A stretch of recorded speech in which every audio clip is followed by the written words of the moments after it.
আজ বানাচ্ছি খুবই টেস্টি চিকেন মালাই কোফতা, যেটা খেতে কিন্তু সত্যি অসাধারণ হয়।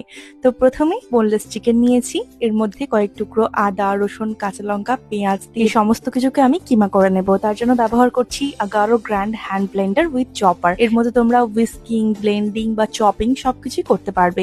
এবার চিকেনের মধ্যে নুন, গোলমরিচ গুঁড়ো, গরম মশলার গুঁড়ো, চিলি ফ্লেক, একটু তেল আর ফ্রেশ ক্রিম দিয়ে চিকেনটাকে ভালো করে মাখিয়ে নিয়ে কোফতাগুলোকে করে নেব। তারপর কোফতাগুলোকে ভেজে নিতে হবে। এবার একটা প্যানে সামান্য তেল গরম করে তার মধ্যে গোটা গরম মশলা, পেঁয়াজ, আদা, রসুন, কাঁচা লঙ্কা আর কয়েকটা কাজু দিয়ে হালকা নেড়ে চেড়ে এটাকেও হ্যান্ড ব্লেন্ডারের সাহায্যে পেস্ট করে নেব। এবার বাকি তেলের মধ্যে পেস্টটাকে দিয়ে দেবো আর দিয়ে দেবো স্বাদ মতো নুন, একটু ধনে গুঁড়ো, গোলমরিচ গুঁড়ো, চিনি, গরম মশলার গুঁড়ো দিয়ে দেবো। তারপর একটু টক দইকে ভালো করে ফেটিয়ে নিয়ে মশলার মধ্যে দিয়ে দিতে হবে। তারপর মশলাটা কষানো হয়ে গেলে পরিমাণ মতো জল দিয়ে কোফতাগুলোকে দিয়ে চাপা দিয়ে কিছুক্ষণ রান্না করব। এবার শেষে একটু ফ্রেশ ক্রিম আর কসুরি মেথি দিয়ে সার্ভ করছি। কেমন লাগলো রেসিপিটা অবশ্যই কমেন্টে জানিও। টাটা।